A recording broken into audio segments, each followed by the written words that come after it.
Warm welcome, and thanks for turning up. Excellent. Very nice. What I want to do is I want to achieve three things today and hopefully transmit as much knowledge to you as possible, so there's no confusion. I want to talk about the galactic alignment, what exactly that is. I want to also go through a story, the most amazing story that has ever been told. That there is the sun and all of the constellations of the heavens. All of them. That's the ecliptic. You see this sine wave? That's the journey that the sun makes backwards through the 12 signs of the zodiac.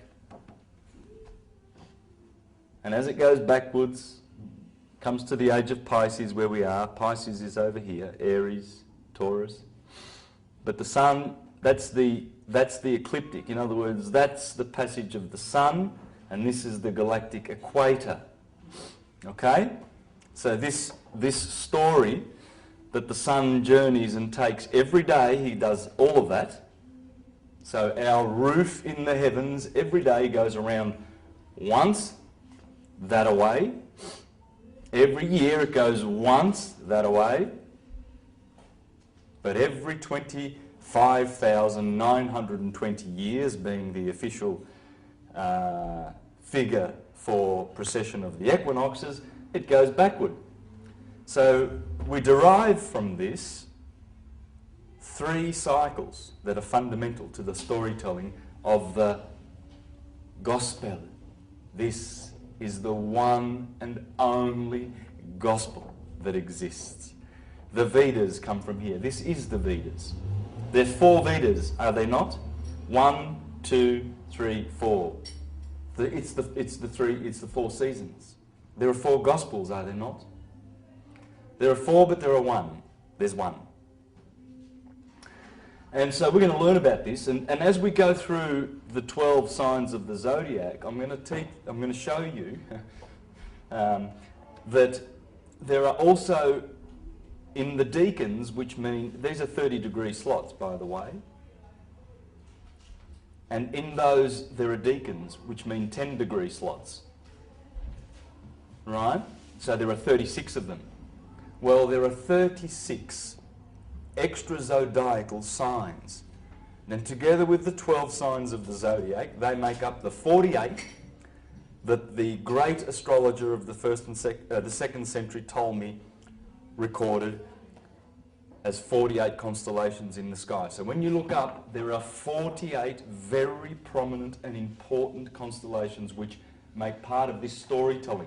So not just the 12 of the ecliptic, but the 3 that are attached to every one.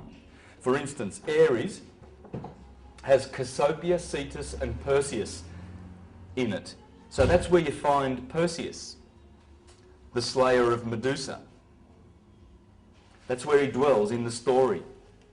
And Jason and his 12 voyages and the Argonauts, they begin in Aries because they're looking for the golden fleece. And Hercules begins his story in Leo because he has to slay the Numidian lion. Hercules is the sun. And Herod kills John the Baptist. That's Aquarius. Because what happens when the sun goes down, sorry about moving so far away. What happens when the sun goes down in August, and I'll show you this later. There is Aquarius there, John the Baptist. And when Leo comes up, rises, John the Baptist gets beheaded. All right? So we're going to learn that every single story in the Gospels, in the Vedas, in the Trojan Wars, all of them come from this. There's your book. And we're going to learn about this book. I'm going to show you some parts of the Gospel here. And what I want to focus is around the constellation of Taurus, because there's Orion there. And Orion is doing something very important. He is guarding the tree of knowledge of life. And then I'm going to go to Scorpio, and there's a big story to tell there. Because Scorpio sits directly under the scales of Libra.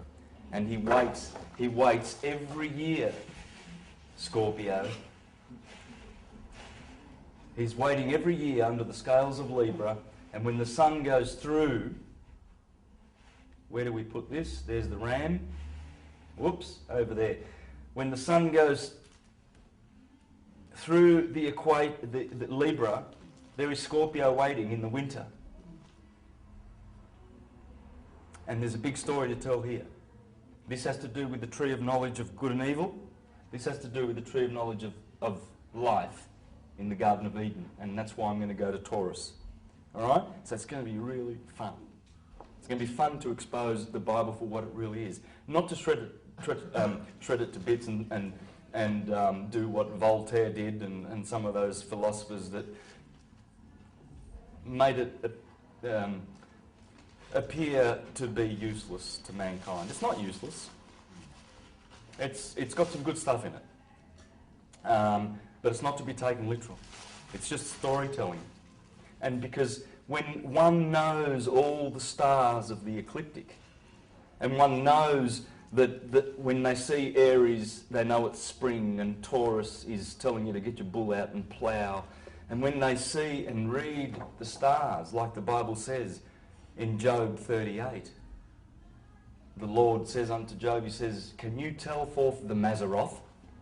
Do you know how to tell the seasons? And can you read the signs of the zodiac? The Mazzaroth is the zodiac. And that's what Job was implored to do. Because one who does that will be very, very wise. And he'll be able to tell and make prophecies based on this, because it's cyclical. And all prophecies are in these cycles. Nostradamus from that. Oh, for sure. And we're going to see a bit of that later. Yes, Nostradamus. Now, by the way, I gave you a figure of 48 constellations. Well, there are 88 now in modern times. There's been a few contributors to those in the recent couple of thousand years since Ptolemy. But I want to concentrate on the 48 because that's where the Gospels are focused. And the last thing I want to do, so that's two things I'm going to do. The galactic crossing or alignment, that's better. I'm going to do the storytelling with the 12 signs of the zodiac, and then I want to show you how astrology is born of this science, so that you really, really will have some really good skills, and you'll be able to say, oh, he's a Capricorn, I can tell the way he's walking. And you will. You will. I'm doing it. So let's get into it, shall we? Yes. All right. The galactic alignment. Now, and there's a good book by, I haven't even read it, but I've heard all of the interviews by John Major Jenkins. Yeah, he's got a book on the galactic alignment. Now, a lot of people are talking about a planetary alignment. Well, there ain't none. Ain't any. There aren't any. There will not be one. Correct myself as I go. That is, I'll put it up that way because the ascendant's on the right position. Sorry I didn't have time to make any proper visuals that you can really see clearly. That is 2012. The 21st of December 2012, you will notice there are no planets aligning. Not a one. Well, there are. There's the Moon and Uranus in Aries. But that's it. So if it's not a planetary alignment, as a lot of people are erroneously suggesting, what is it? Well, it's a galactic alignment, okay? I'm going to draw a graph, and what I'm going to base it on is the terrestrial version of this sine wave that's happening in the skies. There is an old map, and as you can see, the equator is there, and you see the passage of the sun through the 12 seasons. All right, 4 seasons. They're really 12. But, or you can say 2, summer and winter.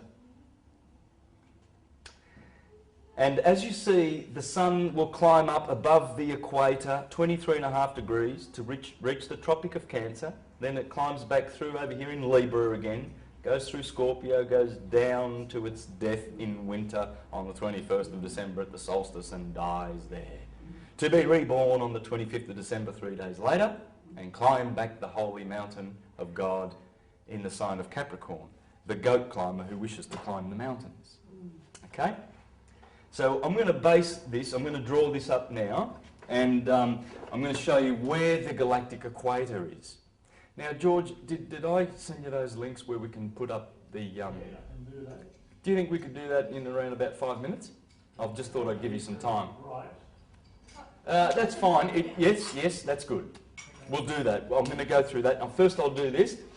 So there's the Earth. It's round, isn't it? Last time I checked. I'm not sure about that. Yes. Well, it's flat. From this angle, it's flat. So the Earth's flat. There's the equator. Proof. Right there. Hey? Proof. Yes. And that there is the Tropic of Cancer. Here goes the Tropic of Capricorn. And there's our little sine wave. That's the sun's journey. Obviously, I've stretched this out a bit. It's supposed to be 47 degrees, okay, because of the Earth's tilt. 23.5 degrees. I'm writing this up because later these points will come back. Have you got black? I have. Am I going slow enough? I don't want to go too slow and I don't want to go too fast because I don't want to lose anybody. So there's the Tropic of Cancer. And on June the 21st, which is coming up now, by the way, look for a couple of things in this month. We're having 3 lunar eclipses, one on the 15th of June, next week. Very, very important. On that very day, Saturn commences to go, Saturn's been in retrograde.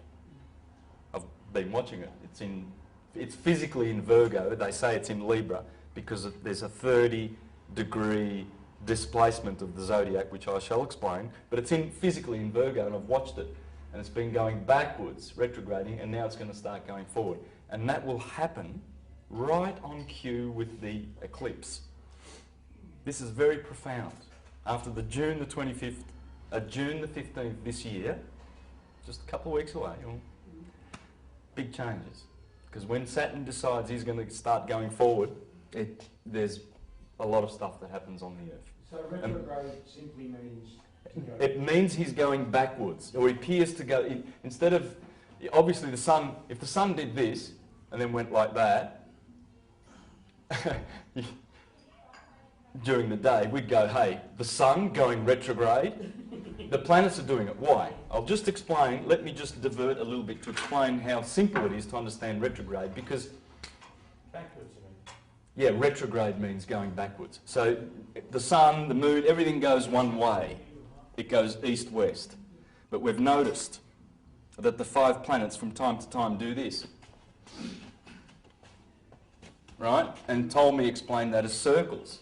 He said, what they're doing, the planets, is they're going like this. And that's the retrograde, that little bit that we notice from here. Because the Earth does that too, doesn't it? No. No. Just those 5 visible planets. I thought that was because of the wobble of the Earth, it does that. That's precession. The wobble causes, well, it doesn't cause precession, but it's in there. I'll explain that one too, okay? Now, what is going on with retrograde is this. It's quite simple. If that is the sun, all of our planets are in elliptic orbits. So let's say there's Mars. Mars is very elliptic, and Venus is not so. Venus is a little bit more softer, right? Now, and we're sort of, let's say we're going around here too, around the sun. Well we are. And we'd be in between both of those, wouldn't we? So let's say ours is a little bit more round. Let's make it a bit round, okay? Now, so we're cruising around this way. We're going around here. And as we go around here, as Mars goes through this part of the trajectory, he will appear to be going so fast But when Mars gets over to here, right, and it'll almost, as we go around here, it'll almost seem like he's stopping as he's going that way, because we're here and it looks like he's stopping, right? It's like the runners around the track, right, at the Olympics. They, the track's like that, but you see, there's the tracks.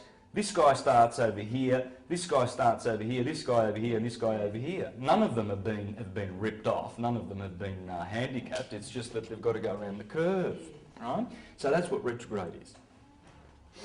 It's quite simple, but you can study that, just go on Google and put in retrograde.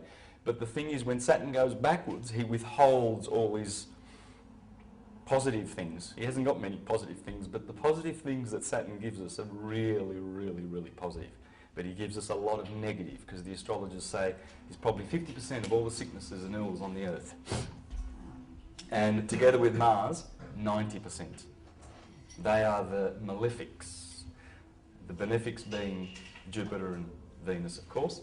Now, so when this is the solstice, this is the longest day of the year in the northern hemisphere. Over here we have the winter solstice, December the 21st.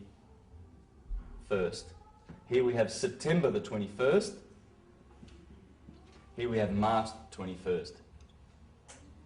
Now if you know about the equinoxes and solstices, you will already have picked up that I've made a mistake with September the 21st. It's the 23rd.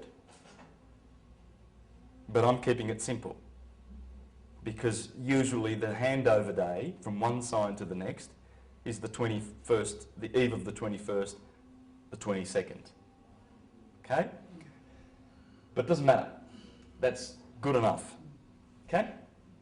Now, so what we need to do then, so this is obviously the Tropic of Cancer, so this must be, this delta 30-degree slice of the cake is Cancer.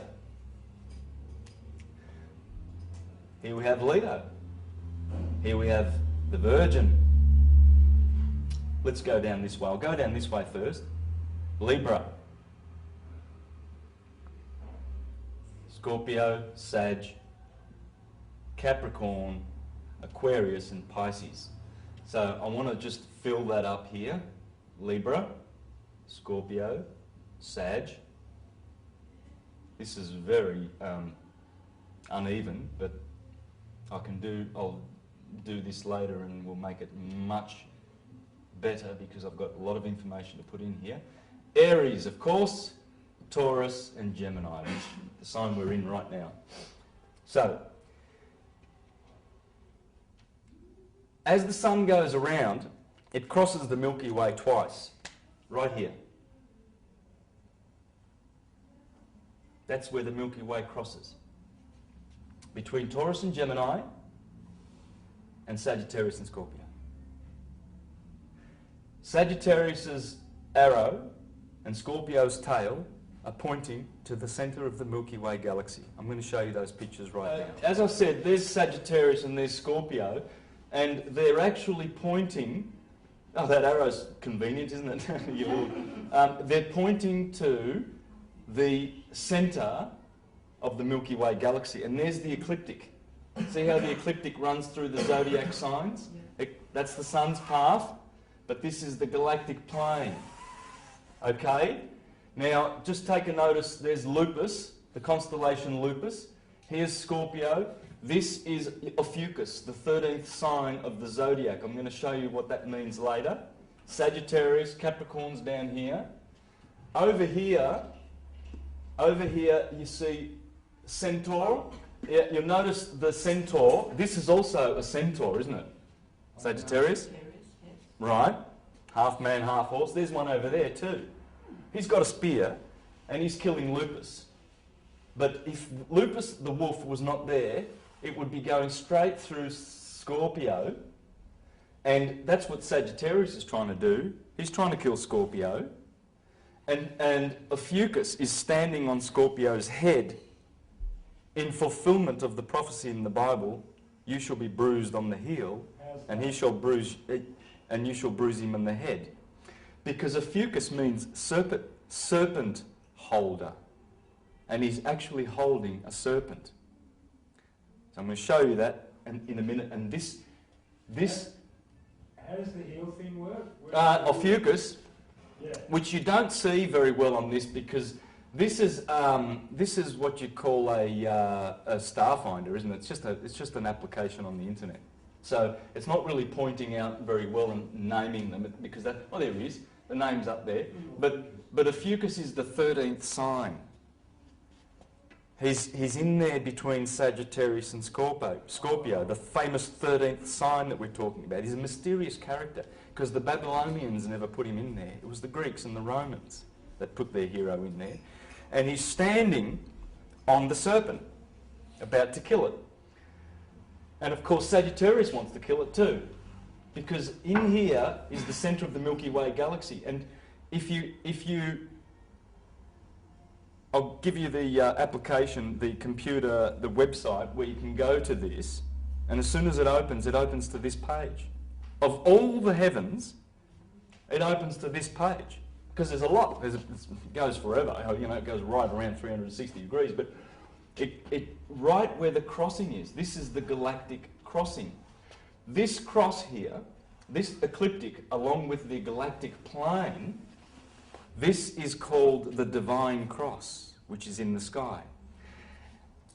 This cross here, the equinoxes and the solstices, is the mundane cross. When they intermesh on the 21st of December 2012, they make an 8-spoke wheel in the heavens that Nostradamus speaks about. The divine cross, that one, and we're lining up to it. I'll show you how. This is really nice. This is really good stuff. Okay? Now, but later on, I'm going to draw this up exactly as you see it here, and I'm going to show you that this is part of the most beautiful storytelling in the Bible that there is. It's all about the Garden of Eden and how we fell out of the Garden of Eden and we fell below the equator, the galactic equator.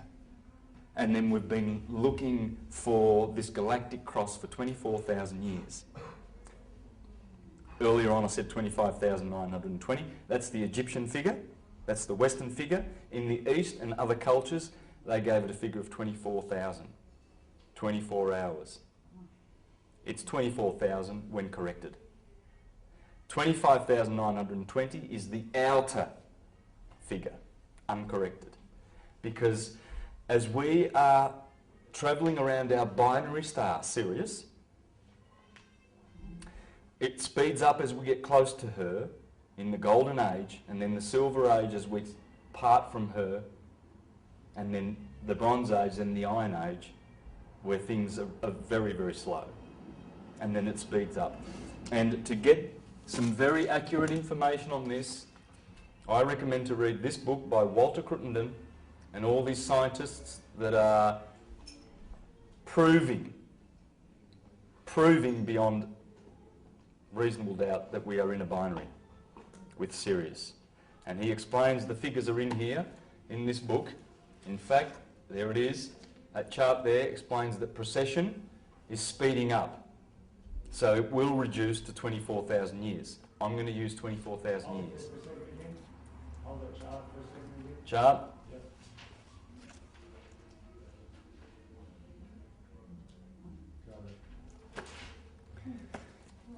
Okay, and Sri Yukteswar, there you go, he called this book The Holy Science. That's what I'm teaching. I'm teaching the Holy Science. And just to back what I was saying there, the ancient Greeks teach this like all that. Oh, the Greeks talked about precession. In fact, we nickname precession of the equinoxes the Platonic year because of Plato.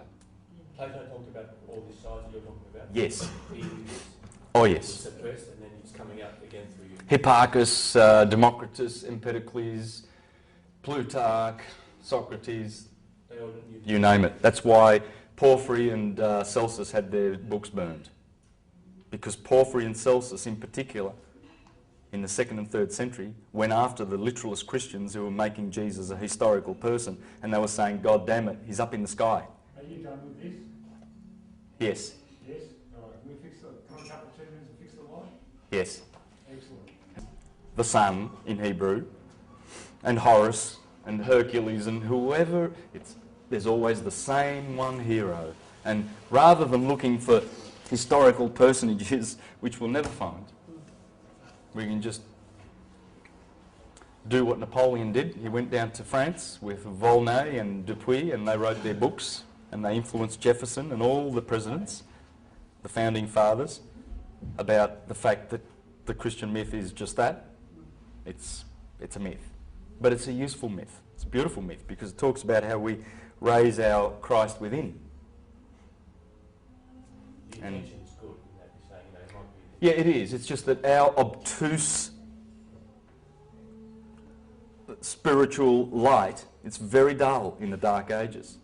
You can't just go around pointing and saying it's the Catholic Church's fault and, and all these institutions. They're all at fault, partly, but it's mostly because our sun is so far away from Sirius. There's no light. So we see all these holy books and we misunderstand them. We're looking for historical figures. And I'm going to show you tens and tens and tens of quotes from all the geniuses of history that will back what I'm saying. Like the founding fathers, even the doctors of the Catholic Church. The information through Sirius is blue. That's right, Sirius is now blue, right? Well, I've got documents here from all the astrologers. I've got Aratus in the 3rd century BCE. I've got Ptolemy, Marcus Manilius. Marcus Manilius said it was blue back in his day, in Caesar Augustus's day. Before that, it was red. So it's changed. It's gone red shifted, blue shifted, which means red shifted is when the stars are moving away from each other, and blue is when they're moving towards. So Sirius is now blue. It's turned the corner. We're coming toward each other, as everything is a beautiful sexual, electric, magnetic dance in the universe. We've got 3 channelings here. One's blue star, the other one's blue lodge, and the other one's blue something else. Yes. And they're all connected with Sirius. Yes. Interesting. It's our sister star. There's no doubt about it. Sri Yukteswar there talks about it. He doesn't name Sirius, but he says that we go around it every 24,000 years. But what I'd like to read to you is how it affects us. And here's how it affects us when it... there's the wheel. There's the Yuga wheel. Kali Yuga, Dvapara Yuga, Treta Yuga, Satya Yuga. Golden Age. That's how the Yuga works. I've got a bigger version of this somewhere in my books, but I can show you that later. You can have a look at that. That's the cycle. But it's the cycle backwards going through the zodiac, you see. Because we're in the age of Pisces now. 2,000 years ago, Aries. 4,000 years ago, Taurus. And so that's 6,000 years of history. And this appears to be when the Christians say the Adam and Eve story happened. Well, there's Gemini, Adam and Eve in the Garden of Eden. And they fell out when our equinox fell out of that sign. And the equinox is down here at Pisces. It is now right over here, about to go into Aquarius. And then we will be in the age of Aquarius. Opposite will be Leo. And guess what? Where will the solstices be? Well, they'll be here. Right in line, because the solstice has been here. If the equinoxes have travelled from this point since the time of, say, Jesus, and I'm going to explain which Jesus came 2,000 years ago. He came, but it's up in the sky. Because when Pisces comes, finally when we get, the equinox gets to be enjoyed by the fish. At the start here, in here there's a constellation called Cephas. Cephas is the king. He's got his foot on Polaris, the pole star. And he sits in the dome of the northern stars, which is called the throne of God, because he's the king. He's on top. Cephas is on top of all of this. As you wrap the heavens up like this around, this is the northern dome. This is the southern, where we are in Australia. These are the southern stars. So the Southern Cross will be somewhere here, connected to one of the 12 signs of the zodiac. So this is round, of course. It's a sphere. And up here is where Cephas is. Well, Cephas he gets the job of putting Polaris on the throne. Because in the northern stars, there's no true north. I mean, there's a true north, but there's no star occupying that spot. There are 7 stars. Over this 24,000 year backward cycle, there are 7 stars to get to sit on the throne. And when Polaris gets his chance, that's a type of Jesus, because Jesus means also the coming one. See, the sun is always coming, going, coming, going. Every year, he goes down to winter, comes back for summer to give us some food. It's our saviour.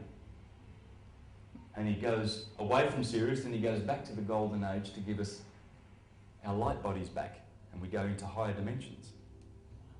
And then when he goes away from Sirius, his beautiful mother, because it comes from Sirius.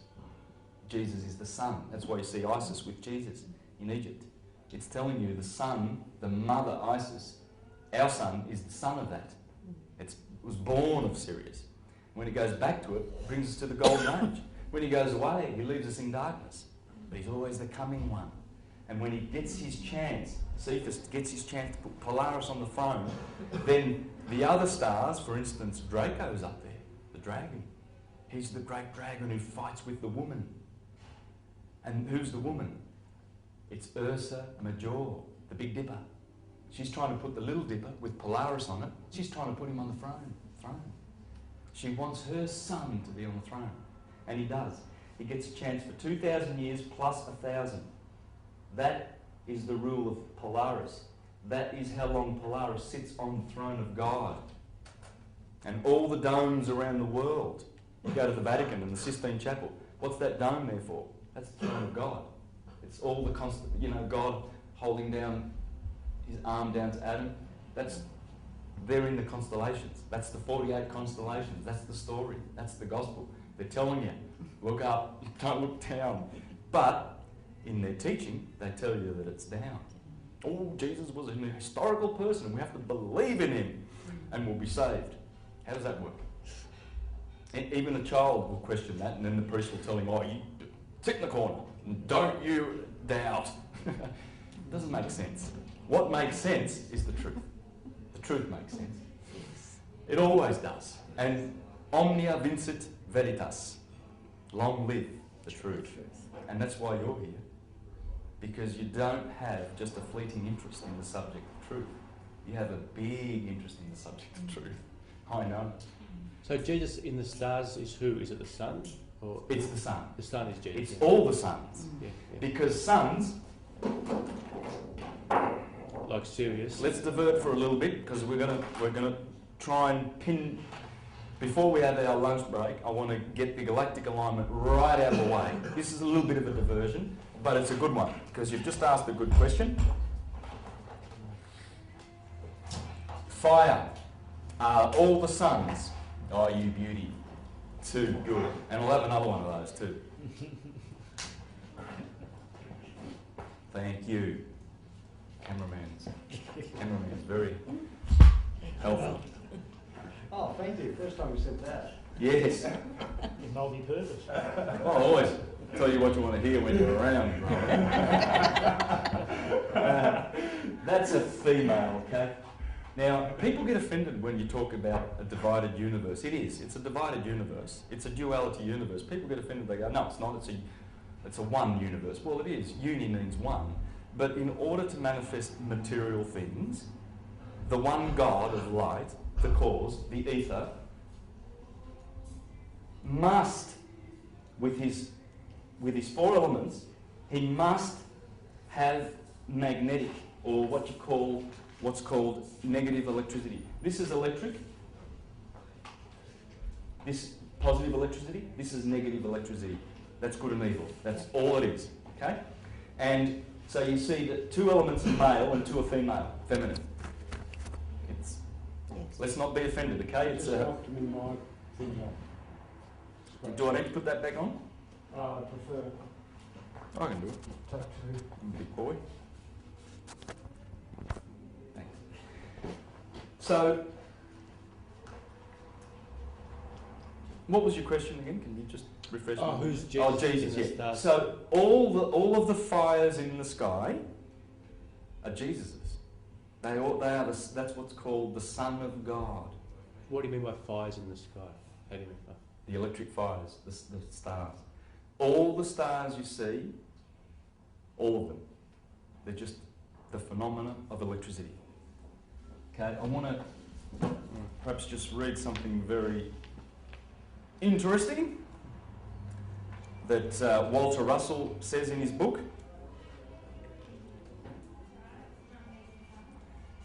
Because this guy was a genius. Like he was a contemporary of Tesla and Edison and Einstein. And this concept of the universe is that there's only electricity and magnetism out there.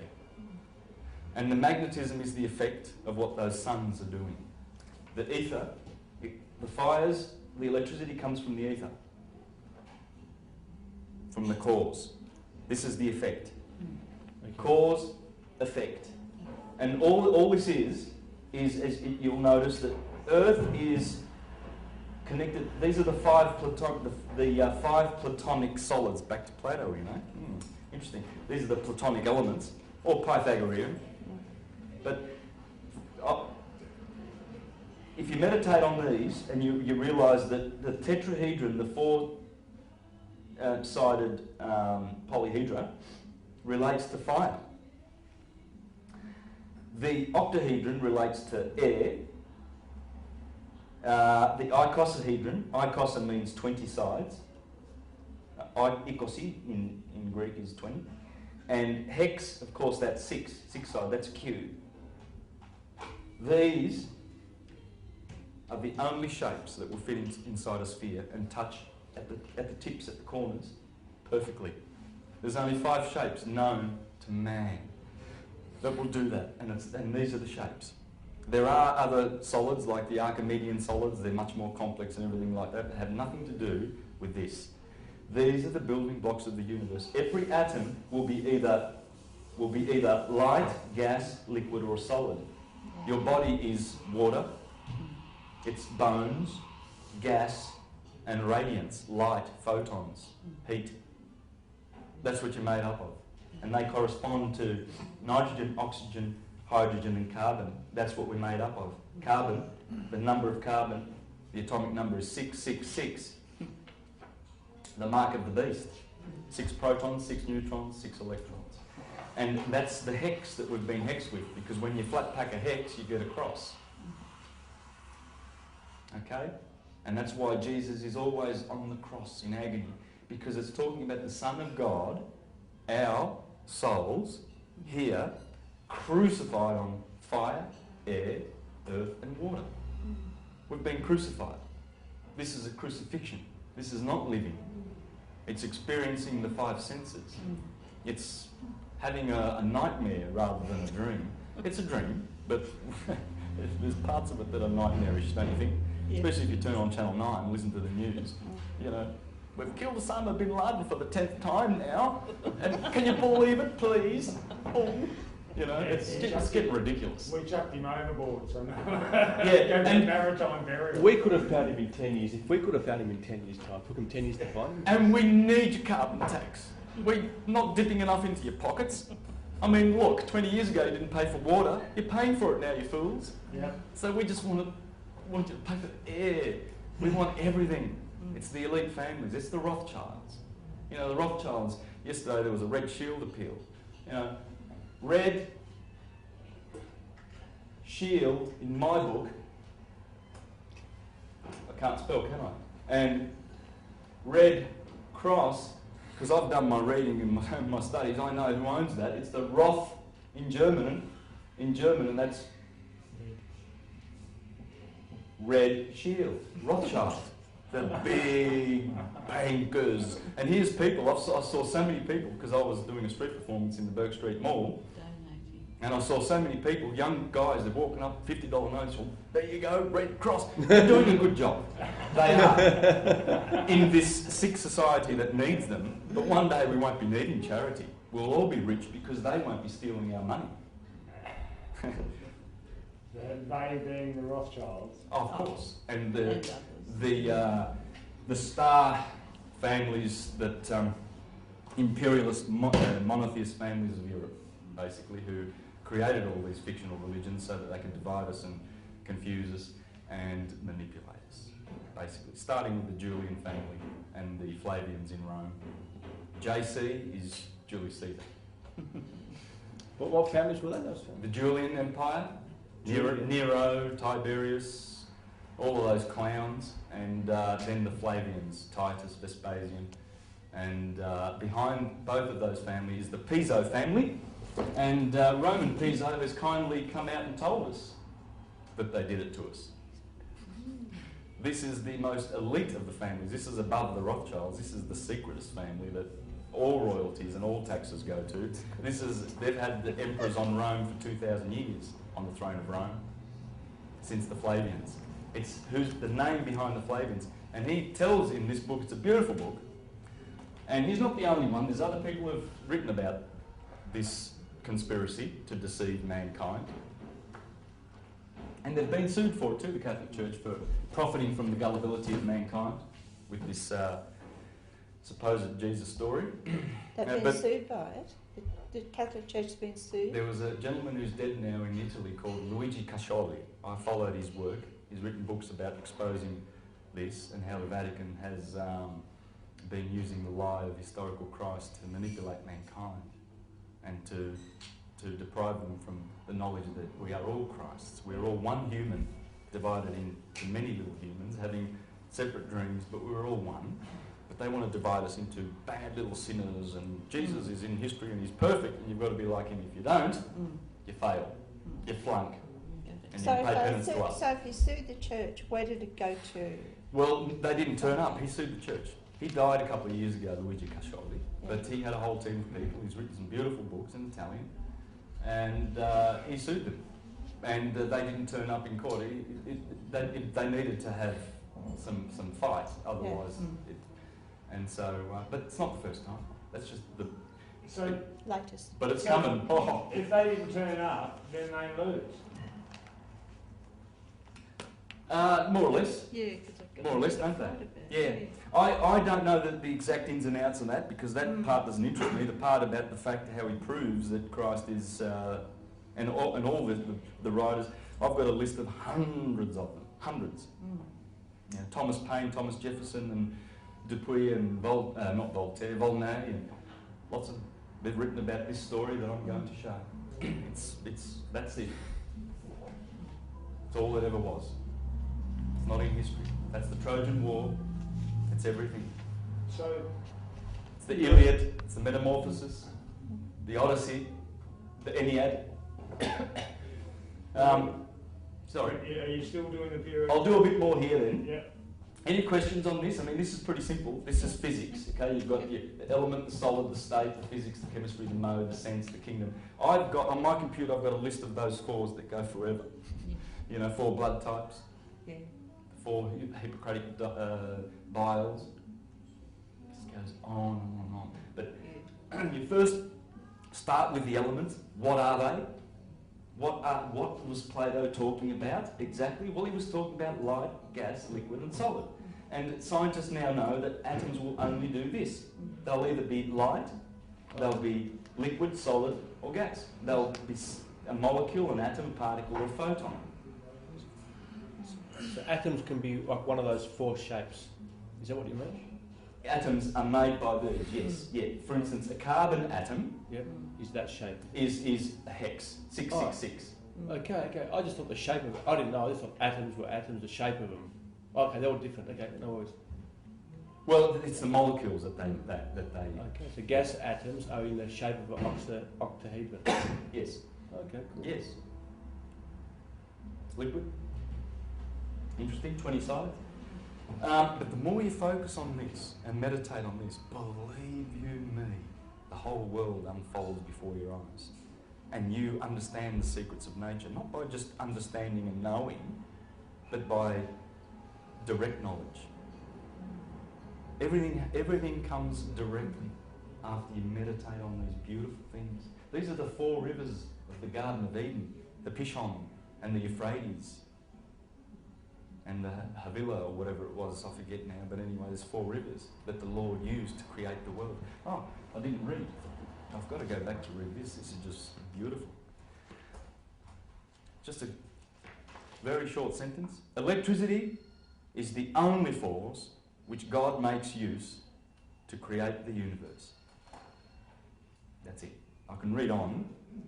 And the only 2 tools God makes use of for creating, he's not talking about a monotheistic God, by the way, you know, God, oh, I'm angry with you. He's not talking about that God, right? It's the universe. It's birth. Basically, there's 2 gods. There's the Ein Sof, the Anama, as the Hindus call it, no name. Ein Sof means no name. And that's it. The one there that we know not about. This one we know. This is the Jesus, and below. We can know the mind of Christ, but who can know the mind of God, says the Bible. So that's the Ein Sof, the prime creator. This is the demiurge. These are the more of the tyrant gods of the Greeks, who create bodies out of what the Ein Sof has already created. He creates things out of nothing. But these guys create, it's like a builder. He's going to make a house out of trees that God made, the universe. So he's a builder, but he didn't build the wood. Didn't make the wood. This guy makes the everything, and these guys use the tools, and this is what they call Jehovah. Yod, He, Va, He. So that's why Christians, when they say, oh, Jehovah created the world, well, partially they're right. But he is the created. And part of Jehovah is all the characters in our solar system. That's who Jehovah is. These are the heroes. They're our heroes. Because when they looked up the ancients, they noticed the patterns, those 48 patterns, and they noticed them. They noticed them going around every day. Interesting. That means we're in a cycle. Every year, we're in another cycle. And every 24,000 years, so we're in 3 cycles here. And what they noticed, that those stars were a backdrop, because the sun and the moon that go around, they're called the wanderers, and the 5 visible planets, they're also wandering. So they noticed that there's 5 stars, Saturn and Jupiter and Venus and Mars, and Mercury they call them, and they're always moving against the backdrop. But the backdrop is always there, telling the same story. And these are the characters. The sun is Helios. Mercury, Thoth, Moses, Hermes, Nebo, Aphrodite, Venus. The moon that sits on the earth, Diana, goddess of war. Mars, Ares. Jupiter, Thor, Zeus, the god of the gods. And Saturn, Kronos. We'll go back to that later. Excuse me, can I just ask? Yes. How does Vedic astrology mesh with Western astrology? Perfectly well. Has to. Same sky, same earth. That's true. Same. You'll see. You'll see how as we get through. And a good question, because a lot of people feel that it's different. Even in the West, there are different. There are different systems. For instance, Firmicus Maternus, the 4th century astrologer, and this book must be read if you want to understand astrology. This is brilliant. Firmicus Maternus disagrees with Ptolemy 200 years prior to him, and Marcus Manilius 200 years prior to him, in their systems, you see, because as we have the equinox, so in Vedic astrology, for instance, one thing is they're saying that we've been in the sign of Virgo for the last 2,000 years. Well, we say in the West that it's that equinox there, which has been in Pisces. We've called it the age of Pisces. They're saying it's the age of Virgo in the East. I don't know whether the Hindus, the Vedas do, but I know that a lot of Easterns do. It doesn't matter. We're in the age of Virgo. But the thing with this galactic alignment is that once we line up with this in the sky, and the solstice is going to be between Leo and Virgo, Well, guess who Leo and Virgo is? That's the Sphinx in Egypt.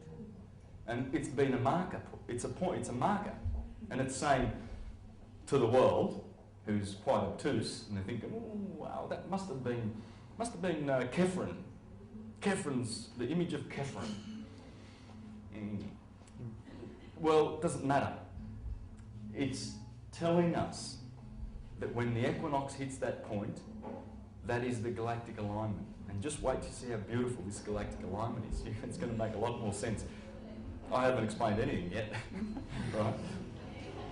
Just a quick question on the shapes. How are those shapes formed? I mean, the hex one is obvious from the carbon, but what about the other ones? How are they formed? Well, the tetrahedron. Well, the tetrahedron is photon, right? So the photons, the light, smash into other particles of light, right? And they curve, and that is the force of the sun's light, that electricity, which is smashing into other photons from other stars and what have you. It produces physical things. So you're a light body. All your atoms that you're carrying are empty and they're just light. But it's the densest part of your light body, really. The rest of it is so glorious in the heavens. Your immortal, beautiful soul that dwells in unconditioned consciousness is just, it's so at peace and so loving and so happy to reunite with you when you die. The death is just beautiful. It's just a beautiful thing to look forward to. You know, this is just a dream. And what happens is they use the particles to combine and make atoms that love each other, like hydrogen and oxygen, want to make water, right? Or other structures, other things that we have, carbon combining with nitrogen, oxygen, to make solid things. That's the molecule. All right? Does that? I'm not sure. I mean, was the question some again? sort of sacred geometry that the elements will be attracted to that shape or something. Yes. Yeah. Well, so what you'll have elements that produce that to create a cohesive condition in the manifesting process. So is that a vibration? Yes. Yeah. Absolutely. Yeah. Yeah. It's a vibration. So it's just Yes. like with music, with sound, everything. Yeah, like you hit the body with the frequency of calcium, and your bones will get stronger and stuff like that. So I assume same thing. Well, matter is all standing waves. Yeah. It's vibration. As it goes down from the fires, from the Jesuses, down through air, it gets grosser. It's like a distillery. It's more solid. Yeah, it gets, and so where we are at the moment is we're carbon bodies, are we not? Yes. Right. So we've been hexed.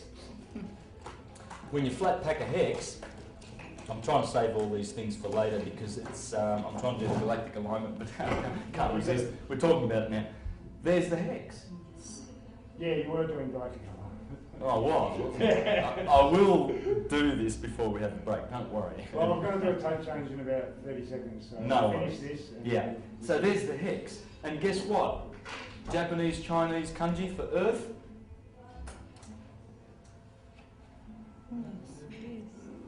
That's the ground, and there's your fire, earth. By the way, this is male and this is feminine, is it not? We learnt that. So you've got earth over here, water over here, because they're both on the bottom. They're feminine, they're magnetic. And does that look like east and west to you? And then you must have male here, so we'll put the fire there and the air down here. Well, air, as I've got on there, is also spirit, S, and fire, Nur, that's north. That's fire, Nur. So there's your north, south, east, west. And I'm going to show you how that comes from this galactic alignment. Awesome. Okay. See, in the golden age we knew a lot more. about who the ether is, Yeah. because we were capable. And that's what Sri Yukteswar was saying. What was Pseudo's surname? Santos? Pseudo-Dionysus. Dionysus. Dionysius. Okay, we on? Yep. Okay. So this is what he says about this beautiful 24,000-year cycle that we live in. When the autumnal equinox was at the first point of Aries, the sun began to move away from the point of its orbit nearest to the grand centre, toward the point farthest from it. That's when the equinox was in Aries. That's when the golden age happens. Aries is the start. Aries is the golden one. You'll see how important Aries is. It's the start of everything. We Arians, we're just so good, aren't we? I've got to find it, Just yeah. keep telling us. Alice, I won't be able to live with her. Hey? Easy, I won't be able to live with her. Go easy with the areas, so I won't be able to live with her. I think your head will get a little more prominent. Unbearable we are. That's Unbearable. exactly what my husband said to me. Nobody could live with you except him, and then the bastard died and left me. And the reason is, he's still with you. The reason is because Aries rules the head. Yeah. The sun is in the head. Everywhere else, if you're a Virgo, the sun's in your belly. You've got fire in the belly. Whatever you are, Pisces, the sun's in your feet. That's the head, that's the feet. And these are all the parts of the body. So that's why Arians are sometimes unreal, because their heads are so prominent to them, you know, and what they're thinking is so important to them. I am, they say. And that's the motto of Arians. What about Sagittarian? Sagittarius, they're the happiest. They've got Jupiter, Jove, they're jovial. And I'm going to show you pictures of them and show you how they are. All right, so we're rolling now, aren't we? Still going? All right, now, so we're going to go back to this, but first, I wonder whether I've explained that bit. Now we're doing the galactic alignment. Yes, galactic alignment. So, what happens is, as our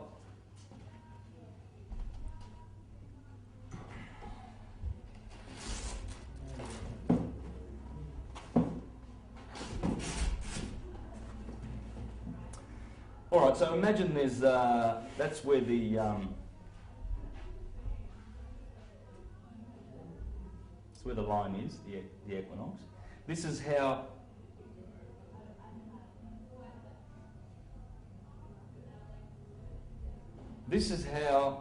the zodiac stands.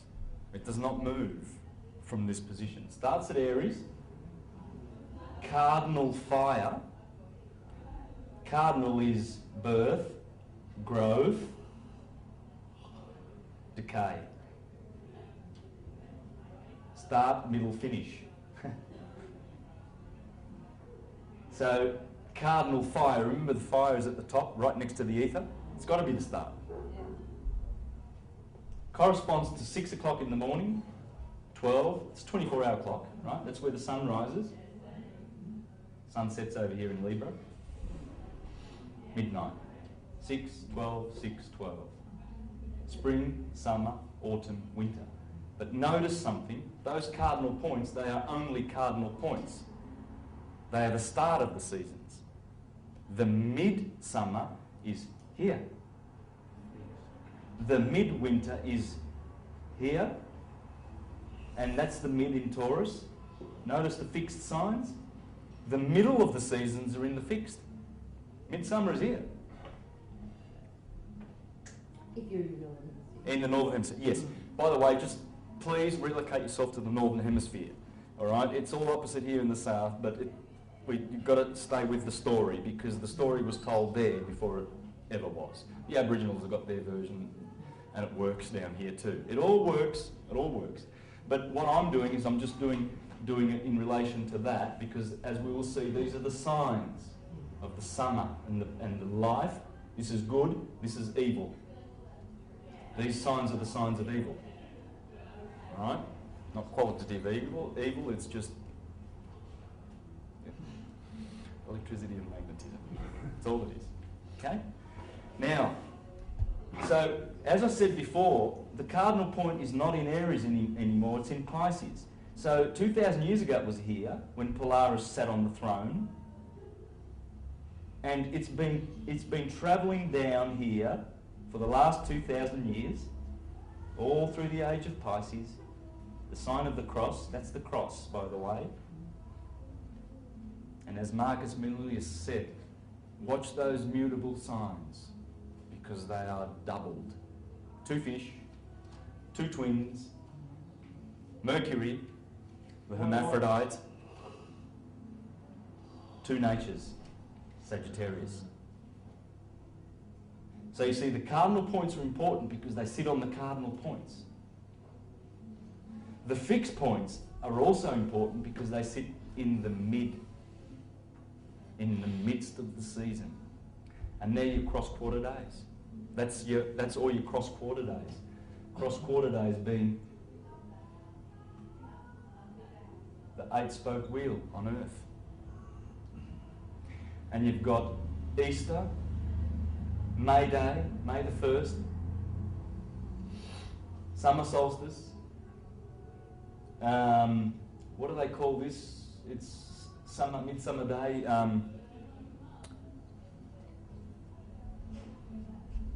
Lamas, loaf mass, which comes from loaf mass, because they cook breads, those loaves, like the hot cross buns at Easter. Why do we have hot cross buns at Easter? Because the sun's just crossed over. It's crossed over the equator, and these are all the crossings, the crucifixions of the sun. So, and those midpoints, if we are to go over like this, now before I get there, remember we're entering the age of Aquarius now. We're about here at the threshold. What it means is the equinox is going to be here, and the summer solstice is going to be right here. Now, what's so special about that? Well, that's the galactic equator. Remember?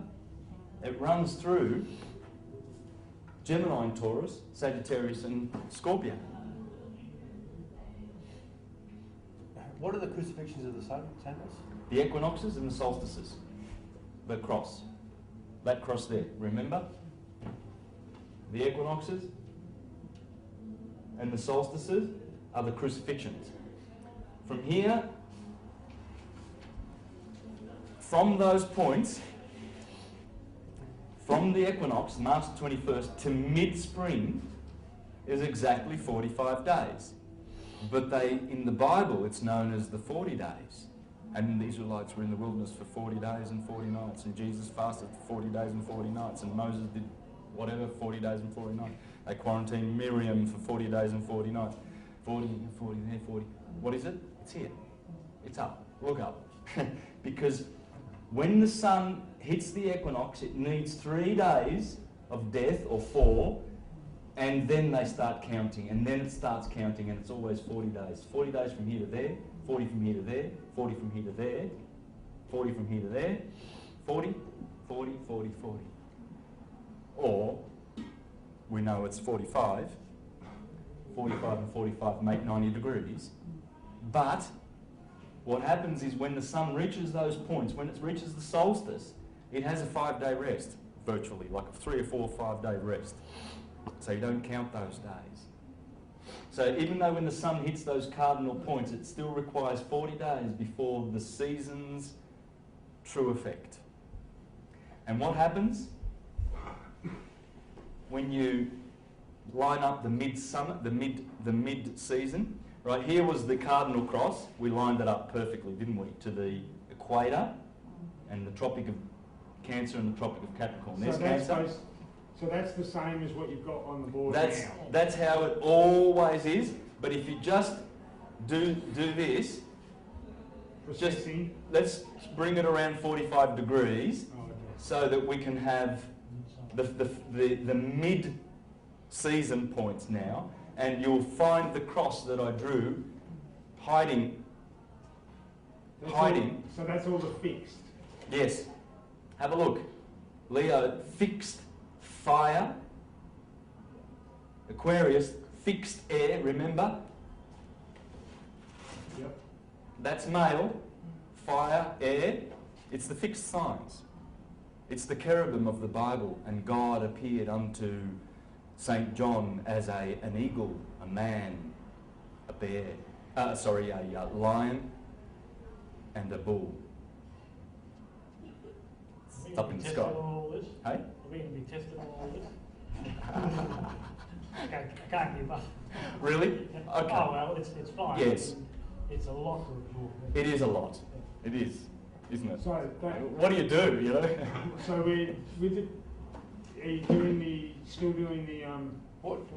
sorry. Now let's go back to this, because I want to spend a lot of time on this, because it is a lot to absorb and it needs to be worked properly. So you see the fire and the air, and then you've got earth over here and water over here, whereas I've put east. If the cross is going to be lined up to the cardinal directions and the elements, it's got to be done right. So why are they flipped over? Because Taurus is in the east, and that is in the west. Don't be confused. That is not the east over there.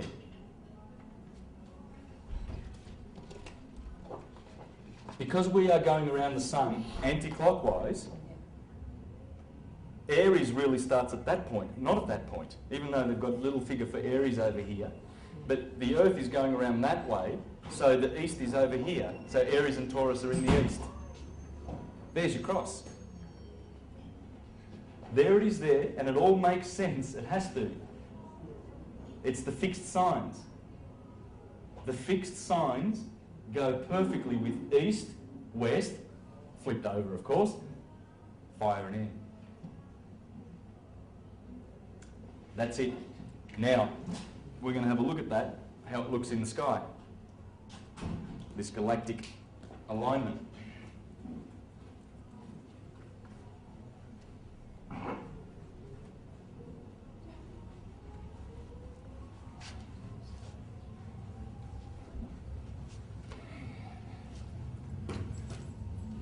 Now, in the next 3 months, it'll be the best time to see Scorpio. It's beautiful. Look east. Tonight about 8 o'clock, you'll see it coming up over the mountains, down on the mountains. You'll see Scorpio. It's clear. It's the only constellation that looks like what it is. All the other 88, you can see the patterns, and they look more or less. Big Dipper, you know, Orion, he's got his belt and he's fighting Taurus, and Taurus has got a V shape. It's a beautiful V shape. You can see that, and then there's 2 stars there. That's an Aldebaran is here. The eye of the bull, it's red. So that looks like a bull, but nothing looks like Scorpio. Nothing. It's magnificent. It looks like a scorpion in the sky. And people don't even stop to pay attention. And the beautiful photons that are coming from those from those stars, those beautiful lights up in the sky have been travelling for millions of years, hoping to end up in one of your eyelids, pupils, your eye pupils, eyelids. Hoping to land on that pupil to enlighten you. And you know, how many people look up these days? Is that how we All get the stuff tired? pretty busy. That's how we get tired, by looking at it. Yes. That's important, all this knowledge, application-wise. Man, raise your eyes to the stars, because the animals can't. Only our consciousness can begin to comprehend what the stars are. We are stars. We call our children youngsters, because they're young stars. Be good as gold. You get a gold star if you do your homework properly, Johnny. It's all about gold. It's all about sun and the star. Look up. Become a Jesus. Become a Christ. Become an ascended master, a rishi, a Sufi, a philosopher, a lover of wisdom. Because philosophy is where the truth is. It's not in theology. It can't be.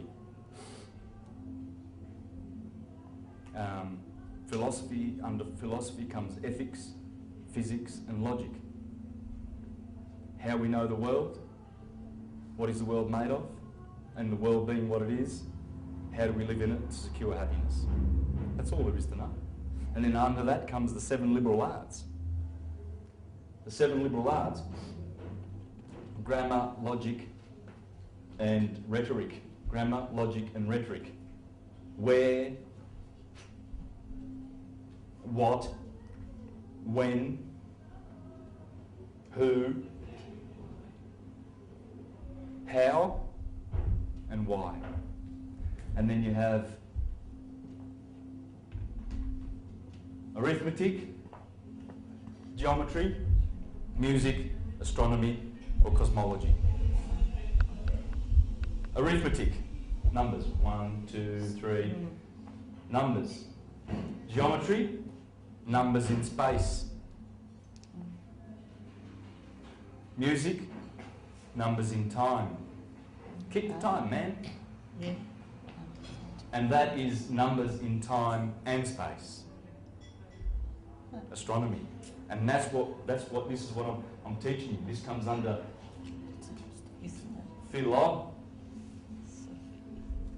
Sophie, which means love, Phil. Sophia, it's feminine, isn't it? Sophia, she's the goddess of wisdom.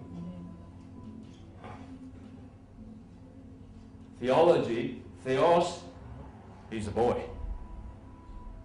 We're going to teach you about patriarchy and authority and young brother, we're going to make you a ministerial servant in the congregation. You can reach out. You're showing a lot of potential, young brother, and then you'll be an elder one day, and then you'll be, and that's what they do. They see the young smart ones, in the schools, and the Catholics recruit them. So before that Pope came and changed the whole education system to memorisation, this is how we used to learn through philosophy. This is the mother of all wisdom. That's wisdom. Sophia, the Muslim church have Sufis, don't they? It's Sufism, it's not Muslim. Muhammad was a Sufi.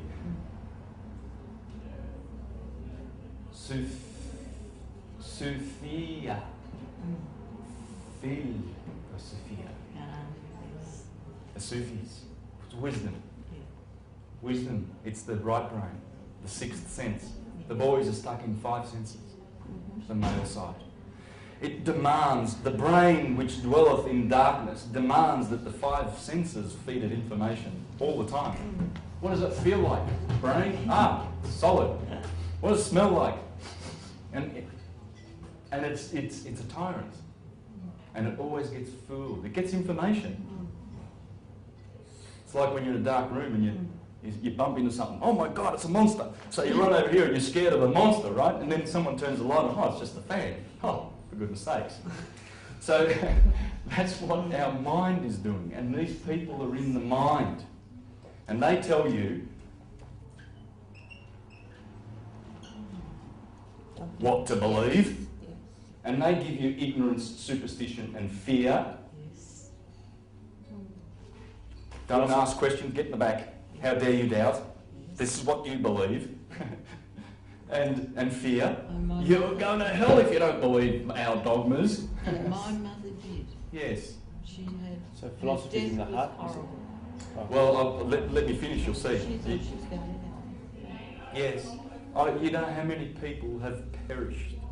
They have dissolved their light bodies in guilt.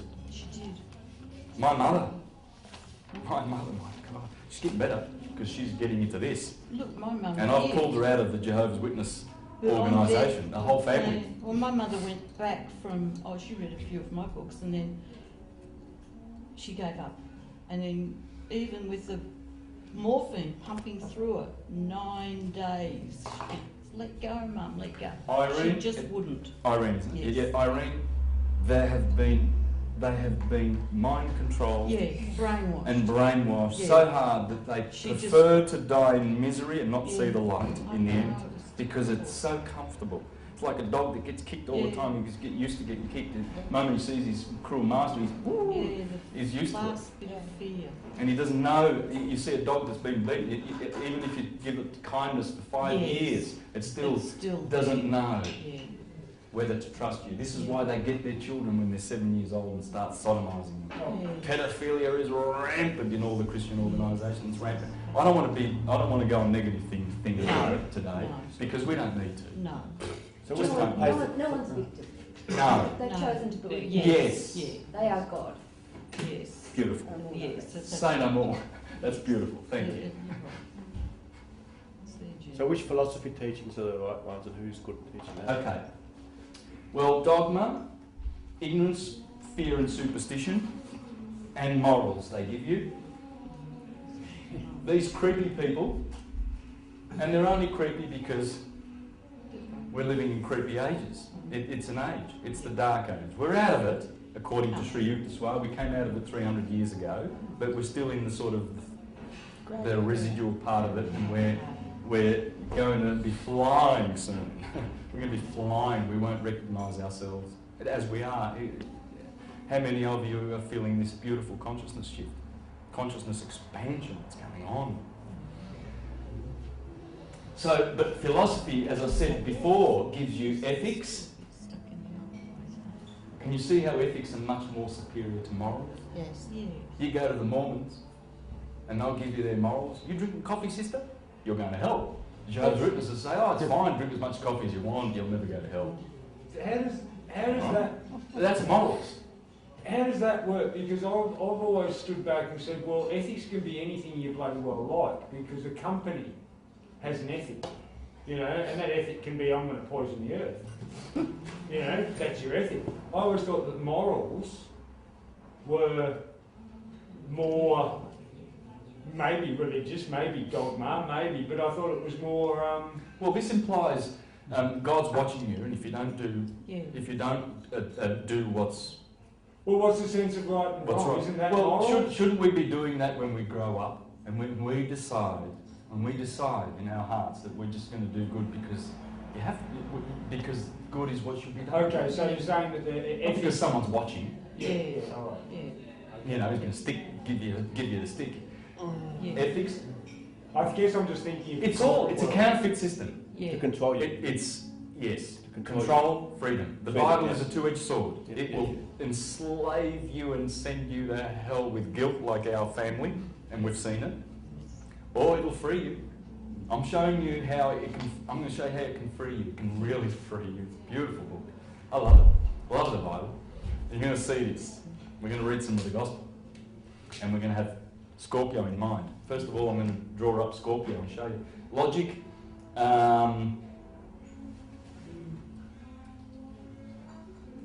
Physics.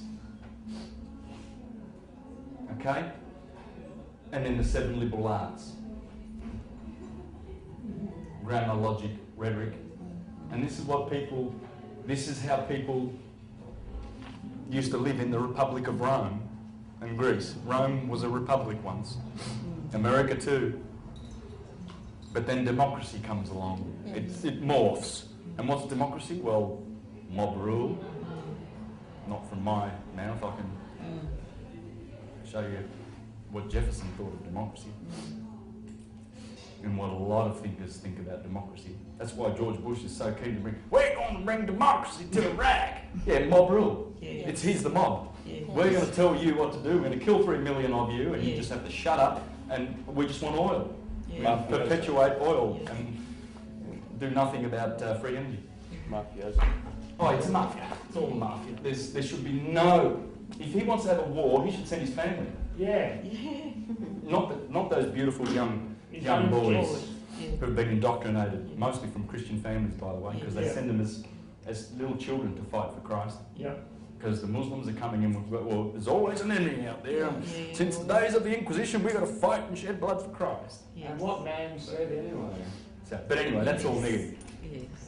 Now, the picture you saw before was the galactic plane. That's the galactic plane in which the Milky Way sits. All right, but I'm doing this because these are stars, because we don't see how thin the Milky Way really is. It's thin. It's like this, exactly like that. That's the Milky Way. We see it like we don't see it like that. It's a spiral galaxy, and we're somewhere 2/3 the way out of the centre. But that's what we see when we look up. We see that. And that's it. And you saw that before on the screen, okay? But we see it very white and milky. It's milky, Yes. right? And the ecliptic you saw went through that way, right? Remember that? Yep. It's about 60 degrees off the ecliptic from the equator. And that's the cross in the sky. We're going to line up to that because what's going to happen is our solstice on 21st of December is going to actually go like this. The Earth's axis is going to be pointing there. Right there, where Scorpio, let's draw Scorpio now. This is what you will see at night.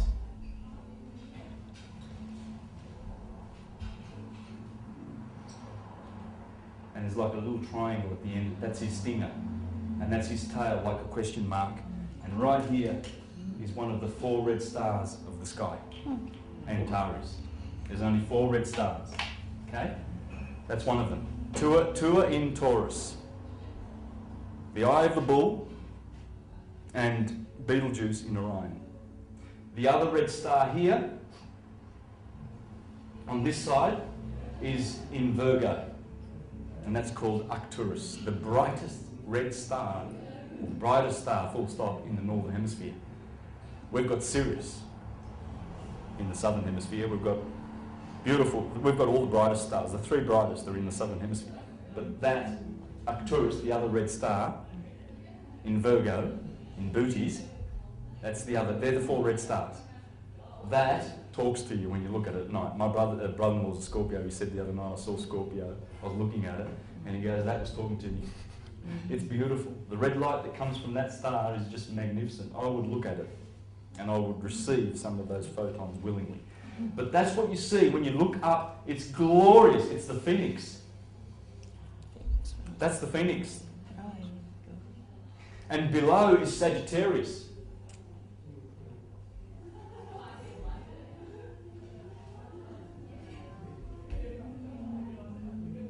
Let me do a nice little horsey. My wife's Sagittarius and I call her a little horsey. She's so happy. And here, I think red would be better for the bullseye, don't you reckon? Yep. That there, guys, is what they have been pointing to all the time. When you isolate these stars in the sky, where's the east? Over here. Okay, you're going to see Scorpio. This part will be facing north. So there's north. So there's the mountains. It comes up over the mountains, and these 3 stars you will see, and they're reaching out to the 2 stars of Libra. And above that is Virgo, just over here. There's Libra. Okay? The 2 scales. It's reaching out. Marcus Manilius says that the Scorpion has appropriated the stars of Libra. It's long. It's about 60 degrees. It's the longest and one of the biggest constellations. It's the shining light of the zodiac. And these are bright too. When you isolate the Milky Way and you see Scorpio and Sagittarius, you'll notice that they're bright stars. Whereas Libra and Virgo, they're bright, but there's not much star stuff happening in there. Here's a lot of stars. And then Capricorn down here, I love Capricorn. It's beautiful because it stands away from the Milky Way galaxy, it sits under it, and there aren't many bright stars in Capricorn or Aquarius or Pisces. It's a bit of a wilderness. But this is spectacular. So 8 o'clock today, you say? 8 o'clock to 4 o'clock. So you'll see it at 8 o'clock, 9 o'clock, 10 o'clock, 11, 12, about 4 o'clock, and then it descends, goes over. So is that where the Earth's going to pass through? Yeah, well, our Earth's axis is going to line up to that. Yeah. And then that wheel that I showed you before, Yeah. the 8-cross wheel will be in its place. And the prophets of the Bible, who were astronomers and astrologers, were telling us this. The age of the end of the age. It's the start and the beginning. And there's many proofs that it's the start and the beginning. The Sphinx tells us that. Virgo, face, and lion. It's facing east, in fact. The Sphinx is looking east. It's waiting for that point. It's waiting for this moment. Can you tell us what a Sphinx, what does it represent something with all this? The Sphinx, the statue? Well, the enigma it's an enigma. It's a puzzle to ignorant people, which we all are, really. I mean, the last couple of thousand years, because we all go over there and go, what the hell does it mean? Well, that's what it means. Yeah. When you know the stars, then you know what the stars on Earth are doing. Yeah. Because that's how they named cities. Rome was named after the stars. London, Isis was Paris. Pada Isis, Paris. Rome was named after the star, wasn't it? After Ra. Raum, Om is Rome. And London, El on Don, that's three ammonium, what do they call it, radicals that all mean the sun. London, El London is sun, sun, sun. Doncaster, Asta. Londoncaster, Doncaster, Lancaster. They look up, they go, oh, there's Castor, one of the Gemini twins, Pollux and Castor. See, Pollux. Remember? That is how the sky always is. Aries over here, right? Who's at the top? Always at the top. Gemini, Castor. Castor and Pollux. They're always looking down, the mortal and the immortal, sons of Zeus. And they always look down. So when you're in London and you want to found a city, well, there's Castor. So why don't we call this London Castor and Doncaster? Everything's Castor, Chester. Right? They did that everywhere. And Egypt is the prime example. What's the Sphinx doing there? It's telling you about the zodiac. It has to. All the monuments are there to monitor the precession of the equinoxes. That story, the gospel. Okay? How about eastern cities? Also. Yeah. Also. Do you know any? Could you know any? Well, the Ganges, that's the Milky Way. They tell you that. It's all the Milky Way. It's the mother. As Plato said, our souls come from the Milky Way, and then they descend down the same Jacob's ladder that I was talking about before. There's the heavens, and there's the stars of the zodiac, the fixed stars, and these are the wanderers. And it always starts with Saturn at the top. Saturn means Kronos, and Saturn means Satan. We are living in the kingdom of Satan because we're living in the kingdom of Kronos. Time. Time destroys all its children. Saturn eats all of his children. Jupiter escaped. Mars. The sun is placed in the middle. The sun is the middle chakra, the heart chakra. There's three above, three below. These are the infernal regions that bring us down to hell, the earth, where we get hexed with matter. And that's the kingdom of Satan. Plato said we come from the Milky Way, the Ganges in the sky, the Nile in the sky, the Jordan to be baptised down here in earth with a body. And the body comes from a womb and then goes to a tomb. Tomb is a womb. That's what he said, not me. I'm talking philosophy. Everything I say, I can give you. That's why I've got all the books, all right? Because I want you to be comfortable, and I'm not just making things up. And this is really the holy science that I'm teaching, the one and only.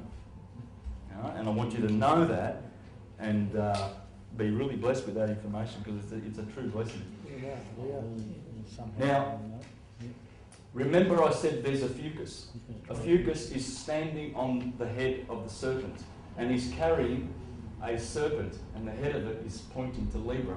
That was in the crop circle. Yeah. A fucus means serpent bearer. And he's standing on the scorpion, being bruised in the heel, and it happens around the Sagittarius Capricorn time, doesn't it? That's when the winter happens, and the sun gets bruised in the heel, just like Hercules. Right? And Jesus gets it in the heel, right? Over here we have the 2 pointers.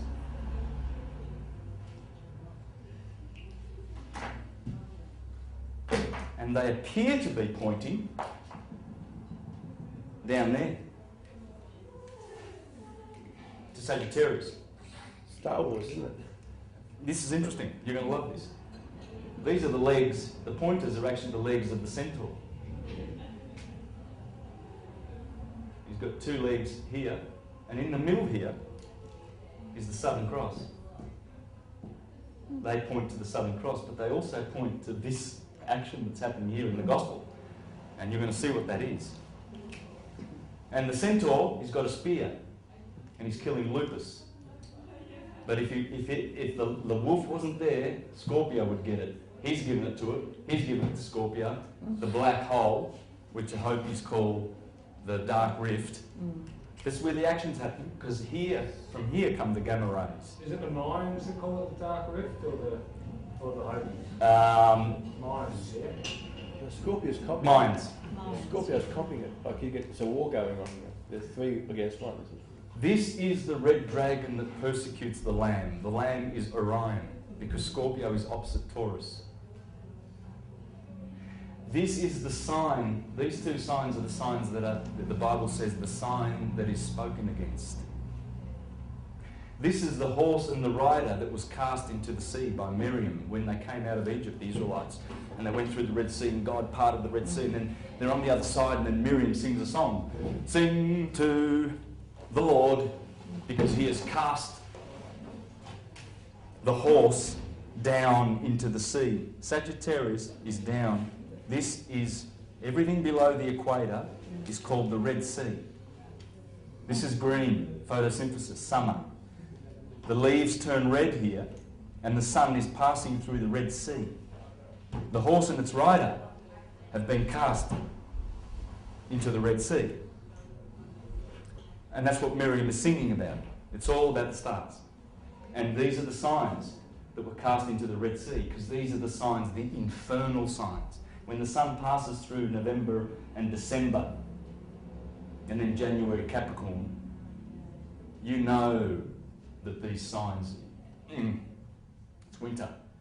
There's no food in the pantry. The snow is, you can't even open the door because there's snow and you're stuck. And if you haven't got a bit of oil and olives and bread and cookies and something to eat, death is certain. Death is certain when these signs, once the sun passes through the equinox of Libra, September the 21st, to be judged, that's Delilah, because Virgo is just above there, Virgo, Delilah who betrays Samson. Samson is the sun. And when the Virgin of August says to the sun, pass on to September, please, because it has to, that's the Philistines, Libra. Then they cut the sun's hair. In the Bible it clearly says that Samson has 7 braids of hair. What are those 7 braids?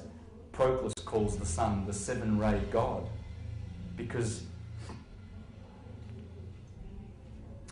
have you noticed the body of the man, the spiritual organs inside our body, the 7 colours of the rainbow? Have you noticed that they are the 7 rays? That's the 7-rayed God, because those planetary bodies, the wanderers, the rulers of our solar system, the cosmocrators, the Elohim of the Bible, let us create man in our image.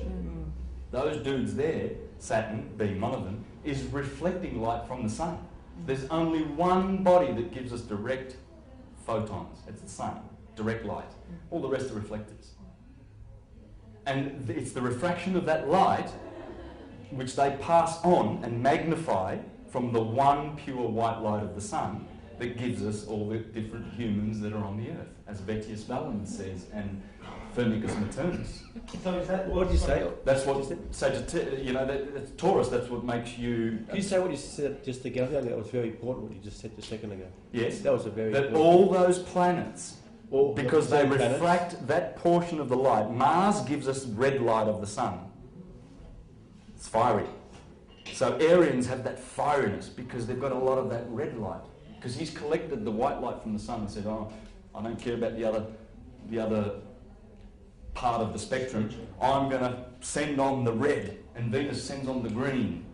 And they're reflecting the light of the sun back to us. That's how it works. The planets are, the 7 planets. The planets. They're reflecting the... And these are the lights that they concentrate on. They own those particular colours, those 7 planets. The sun gives us that one. He's in the middle. Right? So that's exactly, with the galactic alignment, we're actually getting aligned with the gravity of the black hole, correct? From which, yes, that's exactly right. So And once the North Pole, because the North Pole is pointing to this, because they'll have their winter on December the 21st next year, 2012, in the Northern Hemisphere. So obviously the Northern Pole must be pointing there. It's winter. It's pointing away from the sun. It's pointing to here. So they've got winter, right? Now, that is when maximum, that's a Stargate. That's maximum gamma rays get downloaded to us. If you're not ready, you're not getting ready. And I'm going to show you some of the things that the philosophers said that you need to be ready. Your food, eating of animals and flesh is a no-no. I'm sorry. But I'm going to read that to you from Pythagoras and Plutarch and all of the greats. That's one thing you can do. What date? What was that? On what? 21st of December 2012, when it lines up. Okay. That's the magic date. That's the solstice. Okay. Down here, the solstice. Because remember, that solstice point, the cross on earth, the mundane cross, and the cross in the heaven, the divine cross. Okay, there's a lot of speculation about the date 2012. This astrological cycle, you know, time moves a little bit, it's 365 and a quarter days, etc., in a year. So 2012, this date we've all come up with, 12th of December, whatever, December 2012, this astrological zodiac line-up chart and this that all lines up with that date. Yes, yes. The cross, the ecliptic that runs through here, remember I put that there? Mm-hmm. The ecliptic, that's the sun. The sun's going through Libra, it goes through Virgo. It goes that way because our solar system is 60 degrees that way inclined toward the galactic plane. Yes. It doesn't rotate on the same plane. That's all it is. So it causes a cross in the sky. And by the way, that day there every year is November the 22nd, the day they killed JFK. November the 22nd is the only day, and May the 22nd, opposite in Taurus, the only days that the sun actually goes through the equator. So that happens every And that's why it's so important, because that is the day. It has to be aligned to that. Yeah. So It has to be. how often do we go through the galactic plane? Every 24,000 years at this junction. Okay. Every 12,000 years, also. So Because this is the sine wave. Could you draw us as a the sine wave would be here. It would go like this. Oh, So okay. that would continue and go like So that. it's very large sine And it wave. crosses over here in Gemini and Taurus. Yeah. So the Milky Way, but we don't see Gemini and Taurus now. We're going to wait 6 months. Gemini and Taurus are over there Yeah. now. But for now, for the next 3 months, check out Scorpio, it's beautiful. And you see this, the phoenix coming up out of all this. And here, it looks like, the Milky Way actually looks like a serpent. Just check out that website, or any website, go to and get a Google image of the centre of the Milky Way galaxy, and you will see this. You will see